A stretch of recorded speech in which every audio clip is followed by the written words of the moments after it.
Oi, gente, eu acho que já estamos com problema de comunicação aí. Eu já entrei, já caí. Tô Leandro estava chegando, aí eu caí.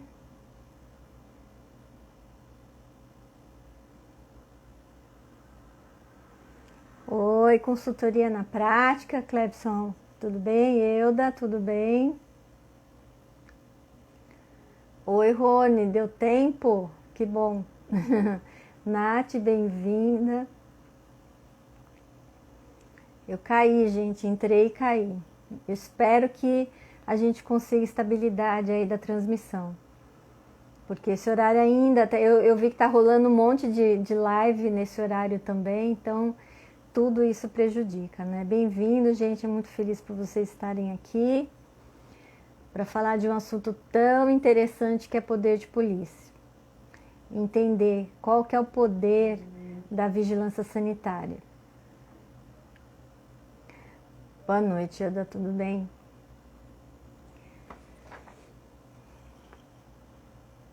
Não sei se vocês viram que eu postei hoje um vídeo de um bar temático. Eu mostrei um vídeo e a gente entrando e fiscalizando esse bar e assim o Rony disse que está vendo do carro. Boa, Rony. Isso aí, muito bom. Obrigada por prestigiar. Oi, Edtech, tudo bom? Quanto tempo? Então, estava falando sobre esse vídeo, que é um lugar assim que me marcou muito em termos de falta de higiene. Eu sempre, quando eu dou minhas aulas, eu sempre comento que além da questão da falta de higiene, da questão cultural, tem um componente também muito forte que é a pessoa não está bem do seu domínio, das suas faculdades mentais, pessoa portadora de alguma psicose, pessoa portadora de alguma dislexia ou de alguma alteração de comportamento, então não conseguem entender o que a vigilância sanitária quer, muitas vezes se negam a fazer o que determina a lei, né? Oi, Cidinha, tudo bom? Prazer ter você aqui. Borba já chegou aí, vamos convidá-lo.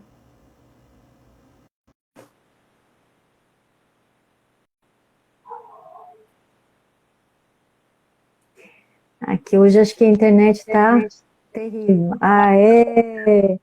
Aí sim, Conseguimos! que bom te Tudo ver, bom? tudo jóia, tudo tranquilo, Tudo preparado bem.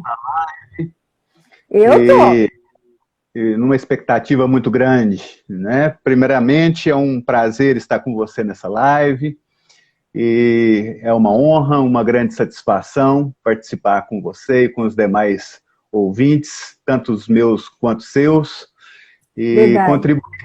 contribuir de certa forma com alguma informação que nós podemos passar. Então, Muito estou bom. com você. Eu queria também apontar aqui a presença da M4 Comunicação, que é a empresa que me dá assessoria nessa área de marketing. Eles estão aqui presentes para dar uma força para a gente, tá?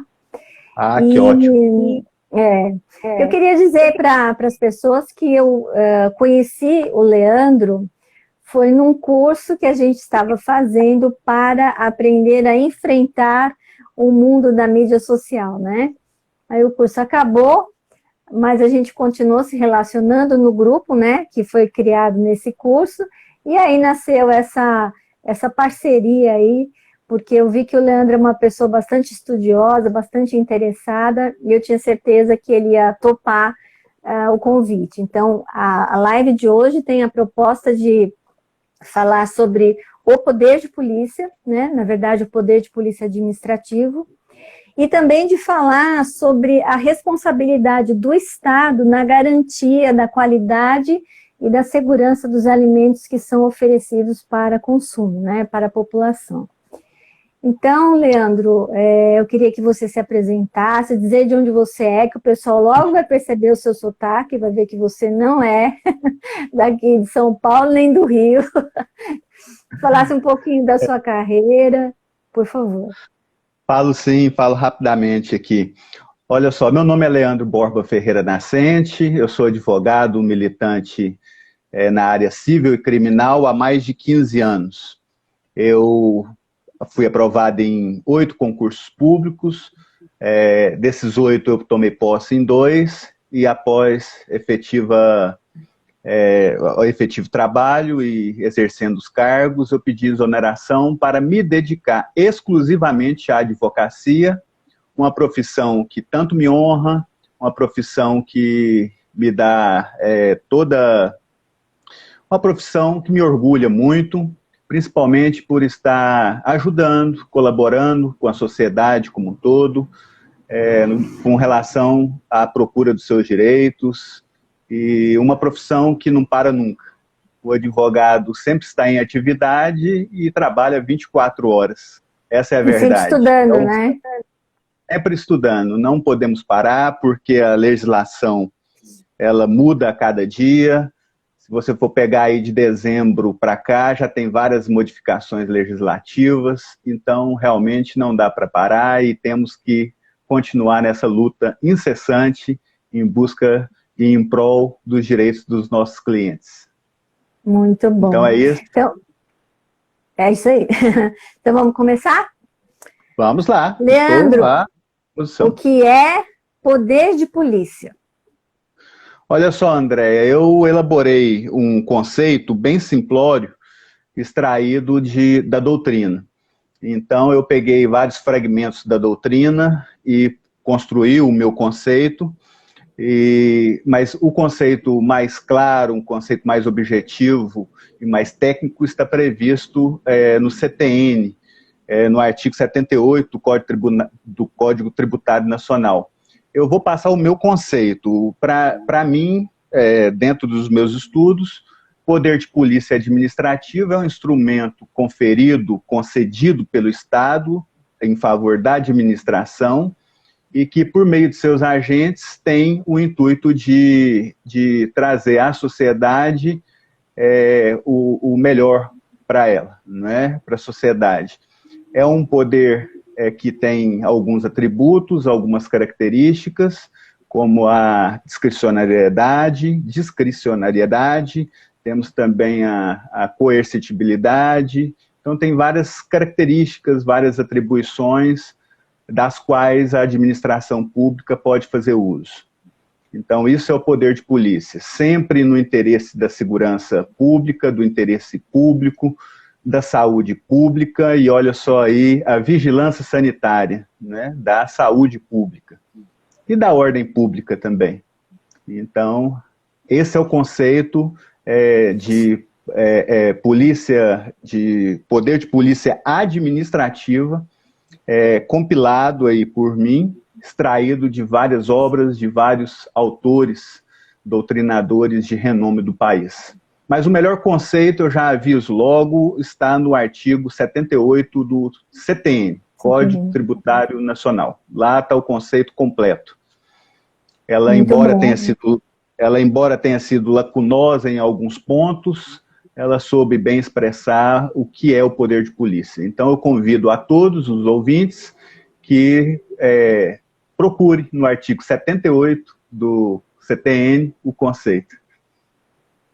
E o que eu acho mais interessante desse conceito é justamente que, através do poder de polícia, você tem, na verdade, é o poder-dever de limitar algumas ações, né, do particular em prol da sociedade, né, que é o que está acontecendo. A gente tem visto a vigilância sanitária atuando ultimamente na questão da máscara, né, da aglomeração. Então, a gente tem visto o exercício do poder de polícia agora de maneira bastante, bastante frequente e bastante marcante, né? Inclusive sendo vítima também de uma sociedade que não respeita muito as regras aí da vigilância sanitária. Exatamente. Essa questão do poder-dever é interessante, porque entramos aí na questão do ato vinculado e do ato discricionário. Em regra, o poder de polícia ele é exercido pela vigilância sanitária e pelos órgãos da administração direta como sendo um ato de poder discricionário. O que eu discordo completamente. Eu acho que teria que ser um ato vinculado. Vinculado porque se trata de saúde pública, e saúde pública é um direito fundamental previsto na Constituição Federal e demais artigos da Carta Maior. Então, eu acredito que essa característica de discricionariedade do ato do poder de polícia, eu não concordo. Eu prefiro que ele seja um ato vinculado, assim como muitos autores defendem. Eu fiz uma pesquisa nos sites dos tribunais de justiça e pude ver que alguns tribunais divergem quanto a essa questão. Muitos falam que o poder da administração pública direta, com relação ao poder de polícia, é um ato vinculado. Mas é uma questão controversa. Uns falam que é vinculado e outros falam que é discricionário. Se fosse numa prova de concurso público, na primeira fase eu responderia com toda certeza que é ato discricionário.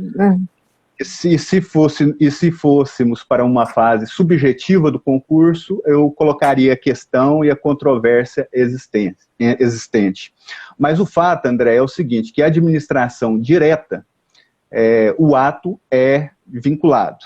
Né? O poder de polícia da administração direta é latente e não resta dúvidas quanto a isso. O problema existe com relação à administração indireta, né? No caso específico das autarquias e das fundações.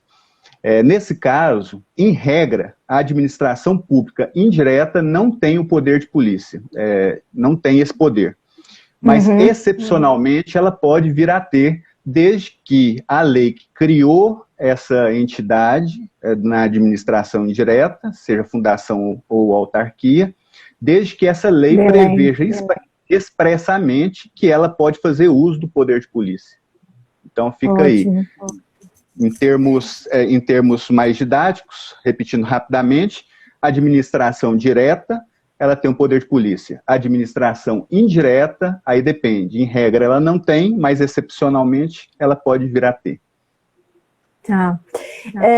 No caso da vigilância sanitária, então a gente pode considerar que esse trabalho que a vigilância faz seria um poder de polícia administrativo, um poder de polícia sanitário? Exatamente. A vigilância sanitária, ela faz parte da administração direta municipal, não é isso? Então, ela sendo parte... Ou estadual também.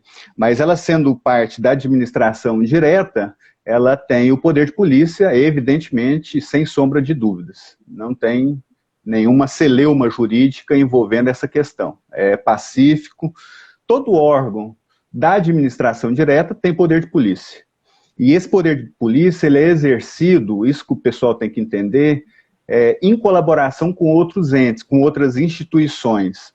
Então, nós temos aí a vigilância sanitária atuando ao lado da Polícia Militar, atuando ao lado da Guarda Metropolitana. Então, veja que há uma colaboração, uma cooperação entre os órgãos da administração, entre as instituições, para fazer o serviço, para que o serviço seja bem feito, né, de qualidade, com eficiência, e trazendo aí todos aqueles princípios da administração pública, que é a legalidade, moralidade e eficiência, principalmente. Esses dias a Vigilância do Estado lançou a Força Tarefa, que é uma força-tarefa composta por várias entidades, envolvendo a Polícia Militar, a Polícia Municipal, a Vigilância Sanitária, a Prefeitura. Então, são vários órgãos que saem em ações conjuntas, os comandos, né, para coibir, então, nesse caso, a atividade dos estabelecimentos fora do horário permitido, vai verificar a aglomeração, vai verificar o uso de máscara, né, e aí eles têm o poder da interdição, o poder da autuação, e é mais ou menos isso que você estava falando, né, dessa ação conjunta, né. É o princípio da cooperação entre os entes, o princípio da cooperação entre as instituições estabelecidas no país, dentro de um Estado democrático de direitos, nós temos essa regra. O poder constituinte originário, aquele que promulgou a Constituição, ele pensou nisso, ele traçou diretrizes para que a administração pública pudesse atingir as suas finalidades da melhor forma possível. E trouxe o princípio da colaboração e da cooperação entre os entes. Então, não estranhe qualquer ouvinte de quando ver a vigilância sanitária trabalhando, sempre do lado ali, a instituição, a PM, e também a Guarda Metropolitana. É uma ação conjunta, né, e tudo em prol da sociedade. Muito bom. Quais são as consequências mais comuns do exercício do poder de polícia? Opa, quase que cai. As consequências mais comuns, elas giram em torno do âmbito civil, do âmbito administrativo e do âmbito penal, criminal. No âmbito civil, temos aí a questão das indenizações, né? Os pedidos de indenizações feitos perante o Poder Judiciário, onde se pede danos materiais e danos morais. No âmbito administrativo, nós temos as sanções e temos também a apreensão de objetos, materiais, alimentos, no caso da vigilância sanitária, e também a sanção em forma de multa, isso na esfera administrativa. Agora, no âmbito administrativo, no âmbito criminal, nós temos possíveis crimes que podem ser praticados por infratores. E esses crimes podem estar previstos tanto no Código Penal quanto no Código de Defesa do Consumidor. Então, a tipificação legal, o infrator pode infringir um dos dispositivos legais contidos nesses dois diplomas normativos. Alguém invadiu a live. Ah, que bom, que bom. Se eu tranco a porta, ele fica... É o black tie. Se eu tranco a porta, ele fica batendo com a pata na maçaneta e faz barulho. Mas qual o nome, Andréia? Rapidinho, para não... Black qual tie. É o nome da... Qual? Black tie. Black tie, ele chama. Que gracinha, que gracinha. Eu gosto muito de animal, mas eu gosto mais de cachorro. Essa é a hora do colinho dele. Que gracinha, que gracinha. Parabéns aí. Os animais, você sabe que agora tem proteção legal, né? Principalmente os cães e os gatos. Houve uma modificação legislativa no ano passado, incluindo na lei do meio ambiente, em específico nos crimes contra a fauna, a proteção dos gatos, especificamente dos gatos e dos cachorros, né? E dos cachorros. Então agora eles são sujeitos de direito. Antes eles eram objetos de direito, agora eles são sujeitos de direito. Parabéns para o legislador. Eu só achei uma pena não ter estendido só gato e cachorro. Eu achei que foi muito tímida a participação do legislativo nesse ponto. Tá? É verdade. Eu sei que a minha audiência, eles têm muita curiosidade com relação a um assunto bastante sensível, que é a presença da imprensa nessas ações, nesses comandos sanitários, ou mesmo acompanhando órgãos de fiscalização, como tem acontecido com ações do PROCON, por exemplo, né, da imprensa acompanhar, entrar, invadir o estabelecimento, filmar, postar isso na TV, né, fazer matérias expondo lá o estabelecimento, o nome do estabelecimento, as pessoas, né? Eu queria saber o que você poderia falar para a gente a respeito dessa situação. Andréia, a questão nesse ponto é uma questão muito polêmica e controvertida. Polêmica e controvertida por quê? Aí surge a questão da colisão de direitos fundamentais. A imprensa, ela tem o direito fundamental de informar a população de tudo que ocorre. E a população também tem o direito de ser informada pela imprensa. Mas a partir do momento que a imprensa passa a abusar do direito dela, nasce aí um grande problema. Por outro lado, nós temos o direito de imagem tanto do empregado, quanto do funcionário da empresa e até mesmo do proprietário da empresa, do fornecedor e da própria empresa, que também tem o direito. Então, veja que há um conflito, uma colisão de direitos fundamentais nesse caso concreto. Então, de um lado, nós temos o direito fundamental à informação e do outro nós temos o direito fundamental à imagem. Então, há uma colisão de direitos. Havendo essa colisão de direitos, cabe ao Poder Judiciário decidir qual deve ser aplicada, qual deve prevalecer naquele caso concreto. Então, ele vai pegar o caso concreto e vai ver, não, nesse caso, o direito à imagem prevalece, nesse outro caso, o direito à informação prevalece. Eu tenho aqui problemas, já tive problemas na advocacia com relação a isso, ao direito de imagem.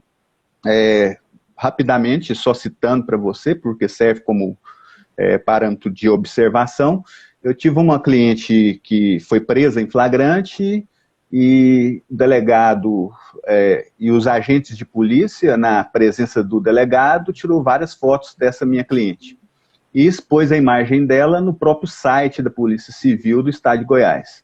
Eu imediatamente procurei o Poder Judiciário e aleguei o ferimento ao direito de imagem. A resposta do Poder Judiciário foi imediata. Enquanto não houver trânsito em julgado contra essa pessoa, o ato da honrosa instituição, né, da honrosa Polícia Civil, era totalmente ilegal.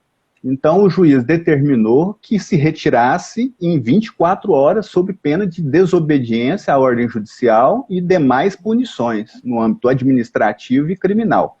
Então, essa questão é uma questão complexa, complicada e que envolve colisão de direitos fundamentais. Então, é bom que se observe isso e que quem tem a legitimidade para falar qual direito deve preponderar é o Poder Judiciário. Somente ele tem esse poder. Então, nesse caso concreto que você me traz, há aí essa colisão de direitos. E temos que levar ao Poder Judiciário para que ele decida qual que deve prevalecer. Tem uma pergunta aqui do Rony, ele estava perguntando, então, o PROCON, ele tem poder de polícia? O PROCON, sim. O PROCON, se você me disser, hoje o PROCON é o quê? Ela faz parte da administração pública, não é direta, sim, no caso. Como eu disse anteriormente, todo órgão da administração pública direta tem poder de polícia. Isso é inegável, incontestável, não tem divergência quanto a isso.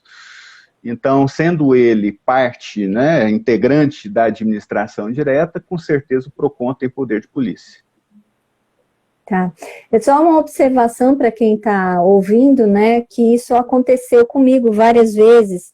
Muitas vezes a inspeção em um local é solicitada pela imprensa para fazer uma matéria qualquer.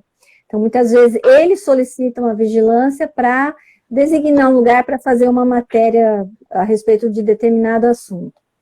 Então, a orientação que nós tínhamos na vigilância sanitária era a seguinte: quando você chegar, você vai se reportar ao gerente, ao dono do estabelecimento, vai dizer, estou acompanhada da imprensa. Eles podem entrar ou eles não podem entrar? Bom, se eles puderem entrar, eles vão acompanhar tudo. Se eles não puderem entrar, o que a gente fazia? Assim que a gente saísse do estabelecimento, a gente dava uma entrevista ali fora do estabelecimento para explicar o que aconteceu. Então, eu creio que essa forma como o PROCON está trabalhando, no meu ponto de vista, é errado. Porque eles estão permitindo o acesso da imprensa, meio que forçando a entrada, né? Não que o PROCON esteja forçando, mas a imprensa força a entrada, aproveitando aí a entrada do PROCON, entendeu?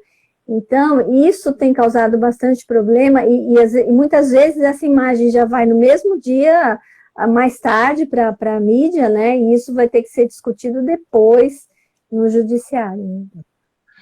Com certeza. Nesse caso concreto que você me traz, há de se ter um cuidado maior por parte do PROCON nessas atividades, porque o PROCON também pode ser responsabilizado por isso. Né? Tanto a mídia quanto a imprensa, de maneira geral, quanto o PROCON que autorizou essa entrada. Nós temos que tomar muito cuidado com os direitos fundamentais. Num Estado democrático de direitos, não se admite lesão a direitos fundamentais. E mais do que justo que a pessoa lesada procure o Poder Judiciário no afã de retirar essa lesão de direitos e até mesmo de ser ressarcida por alguma lesão que ela tenha sofrido, como o dano material e o dano moral. E também criminal, vamos para a área criminal, né? Porque pode resbalar aí, reverberar na esfera criminal. Então, o que eu deixo aqui de alerta é que o PROCON tome os devidos cuidados, porque também pode ser responsabilizado. E o PROCON, sendo um órgão da administração pública direta, quem responderia, evidentemente, seria o Estado, né, de forma objetiva, e não o próprio órgão PROCON, mas o Estado de forma objetiva. Depois o Estado teria o direito de regresso contra aqueles agentes públicos do PROCON. Lembrando aqui, fazendo um adendo rápido, para que o pessoal possa entender, quando eu digo agentes públicos é gênero, que comporta várias espécies. Então, quando eu falo agentes públicos, eu estou falando agentes públicos englobando todos os agentes públicos possíveis. Então, estou falando dos agentes políticos, estou falando dos servidores públicos, dos militares, seja na esfera federal ou estadual, e dos particulares em colaboração. Então, para evitar falar de forma específica de um só, eu uso a expressão agentes públicos, que engloba todos. Entra até os agentes políticos, no caso, né? Juízes, promotores, e secretário da saúde, prefeito, todos aqueles que a sua competência e atribuição decorre diretamente da Constituição Federal. Esses são os agentes políticos, tá? E temos os servidores públicos, os militares e os particulares em colaboração. Espero que tenha ficado bem explicada aí essa questão. Agora tem uma pergunta bastante interessante, na verdade duas, falando sobre... Aqui em São Paulo nós temos o Departamento de Polícia de Proteção à Cidadania, e ele tem duas delegacias, a primeira e a segunda delegacia, que é a Delegacia de Saúde Pública. E eles fazem inspeções, eles fazem ações, né, de investigação em estabelecimentos de alimentos, e eles entram, inspecionam tudo, abrem armário, abrem porta, abrem geladeira, em busca do crime, né? Então, normalmente é motivada por uma denúncia falando sobre venda de alimento impróprio para consumo, venda de alimento vencido. Então, isso é um aspecto importante de diferenciar a vigilância sanitária da Polícia Civil, que é a Polícia de Saúde Pública do DPPC. Então, na verdade, a vigilância investiga uma infração administrativa e a polícia do DPPC investiga um crime. E um outro aspecto importante aqui que a Nath estava perguntando é quando a imprensa é o próprio órgão de fiscalização, porque tem estados, e eu já imagino de qual estado ela está falando, que a vigilância coloca ao vivo a visita no estabelecimento, tá?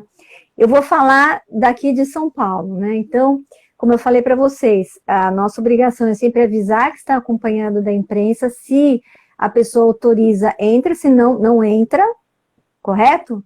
E na vigilância de São Paulo, até para postar fotos no Instagram ou nas mídias sociais, de ações que a gente está fazendo, mesmo eventos que a gente participa, existe um controle enorme. E algumas pessoas que fizeram isso na época enquanto estavam na ativa, foram chamadas a atenção.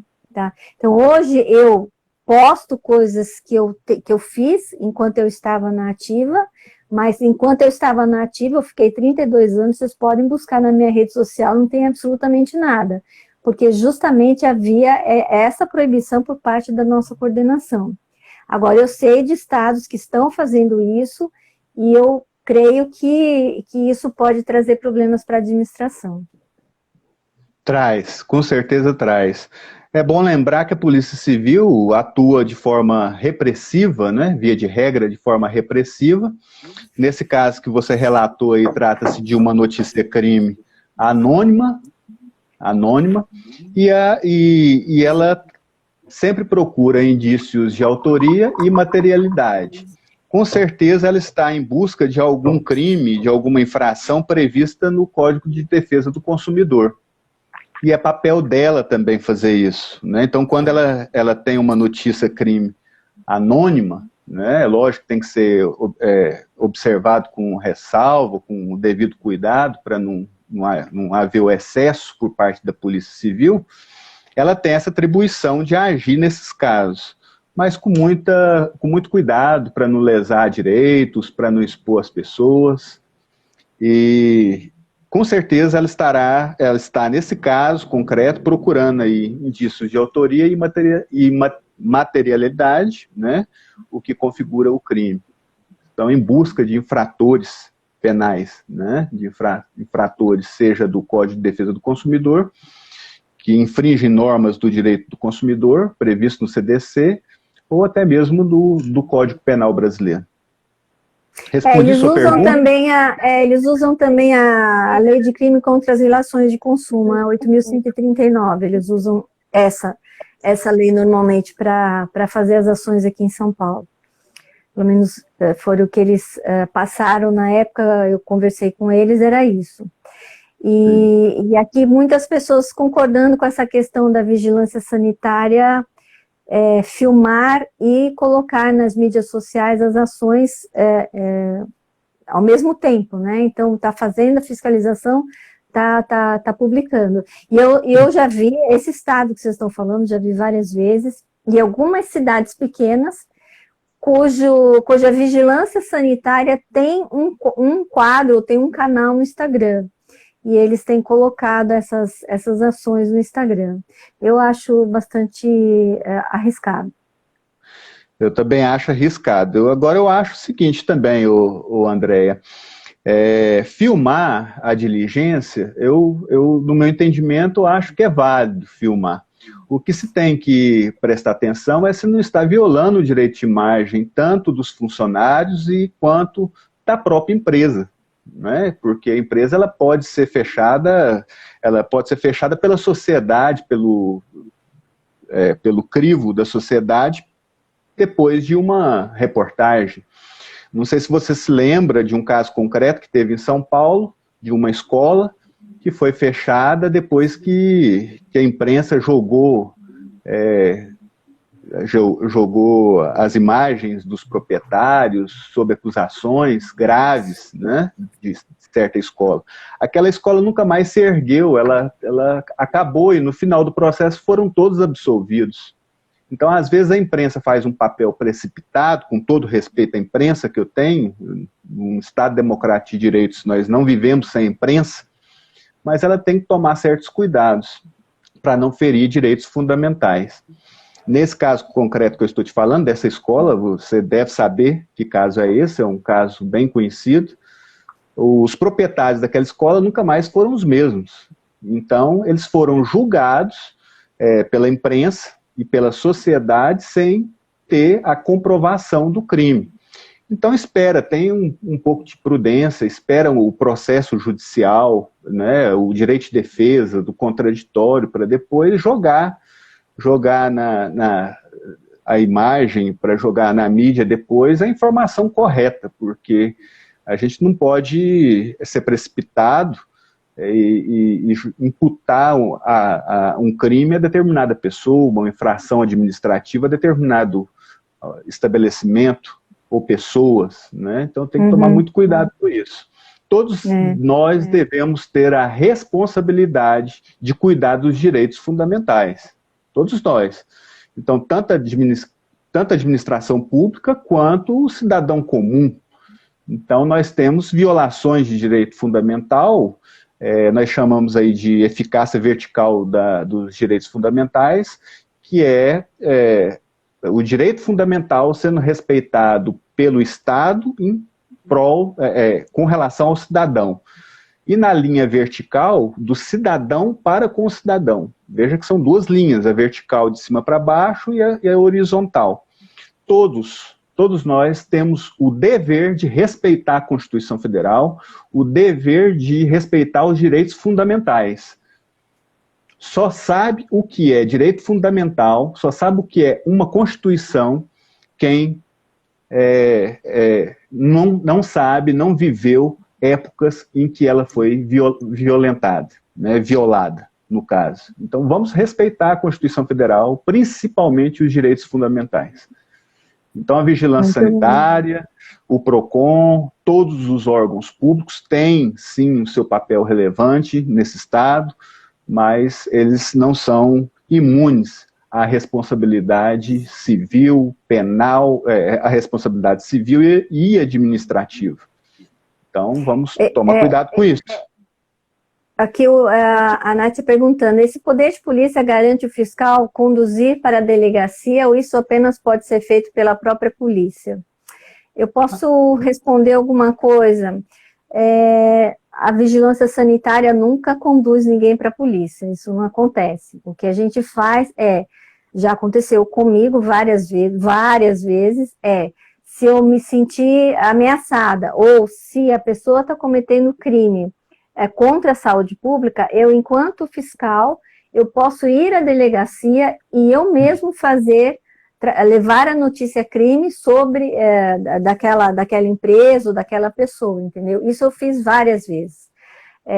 Então, além do processo administrativo, ele responde o processo criminal. Então, nós, como fiscais, né, como agentes do Estado, podemos recorrer à Polícia Civil para também fazer boletim de ocorrência. Isso já aconteceu. Agora, conduzir para a delegacia, não. Quem faz isso mesmo é o DPPC, que é a Polícia Civil de São Paulo, a Polícia de Saúde Pública. Agora, deixa eu te dizer uma coisa, espero que você me compreenda. Nesse caso concreto que você me passa, você tem total poder, você e seus colegas de trabalho têm total poder de fazer prisão em flagrante da pessoa. Nós temos no Código de Processo Penal a figura do flagrante facultativo e compulsório. O flagrante, prisão em flagrante facultativo, ela pode ser feita por qualquer pessoa. Qualquer pessoa do povo, diante de uma infração penal, ela pode prender em flagrante. Pode dar voz de prisão tranquilamente. Levar até a delegacia e lá lavra-se o auto de prisão em flagrante. E temos o flagrante compulsório, que é feito pelas autoridades competentes, que no caso seria a Polícia Militar ou a Polícia Civil. Nesse caso que você me falou, eu te oriento a prender em flagrante imediatamente. Se houver prática de crime, pode prender imediatamente, que pelo menos ancorada em lei você não estará praticando ato ilícito algum, porque todos do povo pode prender em flagrante, e a autoridade policial deve prender em flagrante, sob pena até de responder por prevaricação ou outro crime. Então, nesse caso que você me traz, é interessante que você haja assim, até mesmo para não perder as provas que você tem. Porque às vezes você prendendo em flagrante, já extirpa ali qualquer possibilidade da pessoa talvez retirar provas e esconder provas, e depois talvez você não encontre um momento oportuno para poder apreender objetos, e a pessoa acaba saindo imune por conta de um ato que não foi praticado naquele momento exato.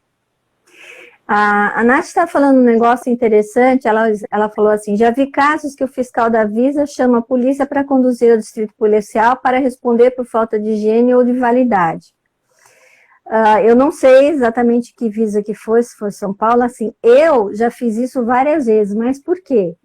Porque estava violando interdição, a pessoa devia estar interditada, ela estava violando o lacre de interdição, ou a pessoa estava se negando a se identificar para a vigilância sanitária, e sem identificação não se lavra auto de infração, ou a pessoa estava me ameaçando, né? Ou estava faltando com respeito. Então, isso eu já fiz inúmeras vezes, chamar a polícia durante uma inspeção por esses motivos, entendeu? Mas não porque está com falta de higiene ou porque está vendendo produto com validade vencida, mas por essas situações. Agora, como você falou, Leandro, por aí também não estaria errado, né? Não estaria errado conduzir para o distrito policial por venda de alimento vencido, por exemplo. Nesse caso, para mim, pelo que você me relatou, o crime está configurado, está consumado o crime, inclusive, e você poderia dar voz de prisão a essa pessoa, não só você, como qualquer pessoa do povo. Então, nesse caso concreto que você me traz, eu vejo que você tem o poder de prender em flagrante, sim. Primeiro que qualquer pessoa do povo pode, mas você, na condição de agente público, né, de servidora pública, no caso, mais específico, você poderia prendê-lo em flagrante imediatamente. Porque, às vezes, essa questão de chamar a polícia, essa questão demora e acaba prejudicando a sua diligência. Então, diante desse fato, eu te oriento para que na próxima vez, se isso ocorrer, prenda em flagrante imediatamente. Não tenha receio. Não. Eu já estou livre dessa, vai ficar aí para os meus cupidos que estão atuando aí. Esse daí é muito pepino, né? Deixa eu te perguntar um negócio. A gente está chegando quase no final, que pena. Como que se lida, né? Quais são as consequências de um abuso desse poder de polícia para, por exemplo, para um fiscal, para um policial? A consequência ela se dá no âmbito administrativo, civil e criminal também. O abuso da atividade do agente público, ela reverbera nos 3 âmbitos. Um fato pode gerar consequências nos 3 âmbitos. Então, no âmbito administrativo, no âmbito criminal e também no âmbito civil. Né? No âmbito civil, questão de indenização por danos materiais morais. Com relação à infração penal, lembrando aqui que a infração penal ela se divide em crime e contravenção, então reverbera também na esfera criminal e também na esfera administrativa com as punições constantes em cada regramento específico, né? O que o servidor, o que o agente público tem que ter em mente é sempre zelar pelos princípios da legalidade, da impessoalidade, moralidade, publicidade e eficiência. São os 4 princípios previstos no artigo 37 da Constituição Federal, fora outros que nós temos fora da Constituição Federal. Então, ele deve sempre agir na legalidade. O agente público que age na ilegalidade, ele corre um sério risco. E ele pode se dar mal com isso. Por exemplo, a Cidinha está falando oh meu Deus, de fiscais que pedem propina. E é um crime gravíssimo, né? Aí poderia configurar aí a corrupção passiva, às vezes, a depender do caso, se ele obriga, né, exige, teríamos aí a concussão, que é um crime mais grave, bem grave, a pena me parece que é de 2 a 12 anos. Temos a corrupção ativa, passiva e a concussão. Corrupção ativa é aquele que oferece. A corrupção passiva, aquele que recebe. Então, nesse caso concreto aí, poderia estar respondendo por um desses crimes. Não, nesse caso concreto, pelo crime de corrupção, ele estaria pedindo, né? Se ele está pedindo, corrupção ativa. Muito bom. Nós tivemos um caso, até foi muito triste, porque era uma colega que mais um ano ela ia se aposentar. E aí ela estava fazendo uma inspeção e estava na época acompanhado por alguns, que era agente vistor, na época existia o agente vistor, e os agentes vistor, ela saiu, ela foi numa loja, foi almoçar, enquanto ela foi almoçar, os rapazes voltaram no estabelecimento e disseram que ela tinha exigido propina, né? Então, o cara que estava sendo obrigado a pagar, ele retirou o dinheiro, marcou as notas e combinou, quando a técnica voltasse para avaliar a situação ali, tinha um problema de esgoto, ela tinha que resolver rapidinho e ela retornar. Aí, quando ela retornou para fazer o trabalho dela, tinha um investigador dentro do estabelecimento, e a hora que ela entrou, eles deram voz de prisão para ela, porque eles já tinham passado, já tinham pego a propina, dizendo que ela que tinha mandado. Ela foi presa, ela ficou presa muitos anos, não conseguiu provar a sua inocência e foi exonerada da prefeitura, com 28 anos de prefeitura. Não, é gravíssimo. O que nós temos que ter em mente é o seguinte, o agente público, agora eu estou usando o gênero, para compreender todos os demais, ele tem que gozar de credibilidade, né? Uma pessoa que presta um concurso público, exerce um cargo público, ou uma função, seja lá o que for, ele tem que se dar o valor e ser exemplo para a sociedade. Nós aqui administrados, nós confiamos de forma irrestrita nos agentes públicos de maneira geral. Nós temos que ter confiança neles. Agora, o mau agente público, ele deve ser punido e imediatamente retirado dos quadros. Eu concordo com isso e sou a favor disso. É lógico que a maioria, vamos colocar aí 95% dos agentes públicos no país são honestos, né?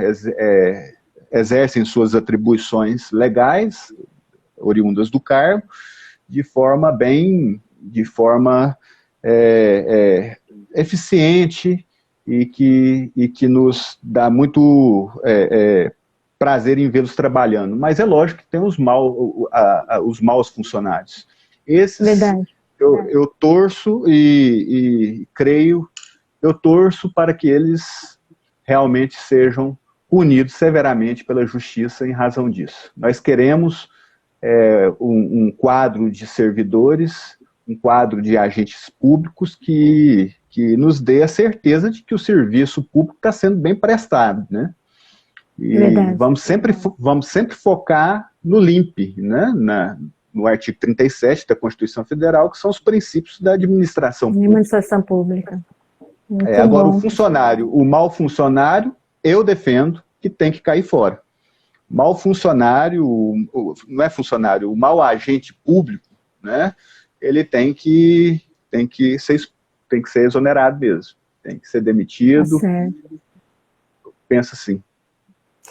Leandro, nós estamos terminando já, lembra que eu te falei, a gente parar um pouquinho antes por causa da gravação? Lembro. Aí eu queria que você deixasse a sua mensagem final e agradecer a sua presença aqui. Eu acho que a gente conseguiu responder bastante coisa, mas o assunto é bastante extenso, né? E deixa aí a sua mensagem final para quem está aqui acompanhando a gente. A minha mensagem final é aquela que eu trago comigo como premissa na minha vida. E o recado não vale a pena viver na ilegalidade. Quem vive na ilegalidade, ela avoca para si problemas. Então, seja o administrado ou seja o agente público, gênero, ele deve agir na legalidade, vale a pena.